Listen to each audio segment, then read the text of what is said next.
দেওয়াল লিখন নিয়ে ঝরল রক্ত। বিরোধী দলনেতার জেলায় দেওয়ালে পদ্ম ফোটাতে গিয়ে আক্রান্ত বিজেপি কর্মীরা। হামলার অভিযোগ তৃণমূলের বিরুদ্ধে। পাঁশকুড়া পৌরসভার 10 নম্বর ওয়ার্ডের সুরানানকার এলাকার দেওয়াল লিখনকে কেন্দ্র করে হাতাহাতি। অভিযোগ, বিজেপি কর্মীরা সুরানানকার এলাকায় দেওয়াল লিখন করছিলেন। সেই সময় বেশ কয়েকজন তৃণমূল আশ্রিত দুষ্কৃতী অতর্কিত বিজেপি কর্মীদের উপর হামলা চালায়। বিজেপির অভিযোগ, লোকসভা নির্বাচনে এই ওয়ার্ডে তৃণমূল পিছিয়ে ছিল, তাই তারা বিজেপি কর্মীদের উপর এইভাবে হামলা চালিয়েছে। এই ঘটনার পরে পাঁশকুড়া থানায় লিখিত অভিযোগ দায়ের করে আহত বিজেপি কর্মীরা। এই ঘটনা নিয়ে রীতিমতো আতঙ্কে রয়েছে ওই বিজেপি কর্মীরা।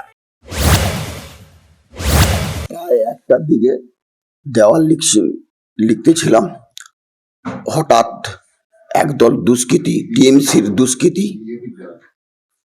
মানে সঙ্গী ওই মুসলমান এবং ওই ইন্দ্রজিৎ ঘোড়ই নামে একজন ব্যক্তি, সে পুরো টিএমসির পুরো ফৌজ নিয়ে সে অতর্কিত আমাদের উপরে হামলা চালায় এবং সে হামলাতে আমরা জখম হয়েছি।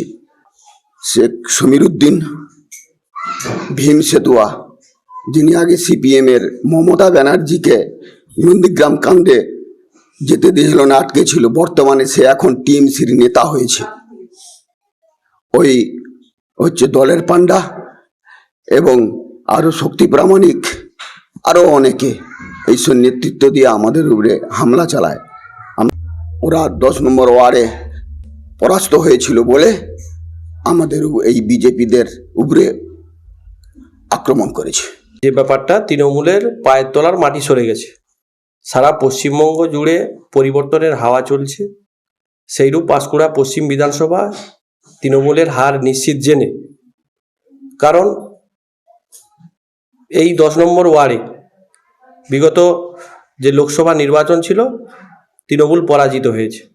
এবারে প্রচুর পরিমাণে এই ওয়ার্ড থেকে বিজেপি লিড পাবে, সেই আতঙ্কে এখন থেকে তৃণমূলের দুষ্কৃতীরা মাঠে নেমে গেছে। কোনো বিজেপির প্রচার করতে দেবে না, তাদের যে কৌশল নিয়েছে মানুষ পরিবর্তনের পক্ষে সায় দিচ্ছে। সেই আতঙ্কে তৃণমূল নেতৃত্বরা তাদের দলীয় নির্দেশে বিজেপি কর্মীদের উপর আক্রান্ত করার চেষ্টা নিয়েছে। সেই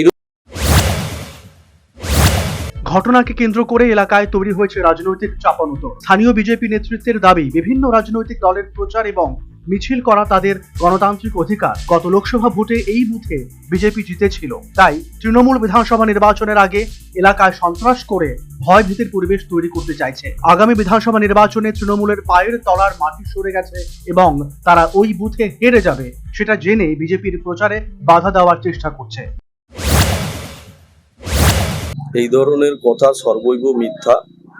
প্রথম কথা বলি যে ওই দেওয়ালের যে মালিক, তার কাছে বিনা অনুমতিতে দেওয়াল লিখনের জন্য ওরা গেছিল। বাড়ির মালিক প্রতিবাদ করেছিল, প্রতিবাদ করায় বাড়ির মালিকের উপর ওরা অত্যাচার করেছে। তার প্রতিবাদ ওখানকার সাধারণ মানুষেরা করেছে। আমাদের সঙ্গে দলের কোনো সম্পর্ক নেই। বাড়ির মালিক প্রতিবাদ করেছে এবং বাড়ির মালিককে যখন বিজেপির লোকেরা অত্যাচার করতে গেছে তখন সাধারণ মানুষ প্রতিবাদ করছে।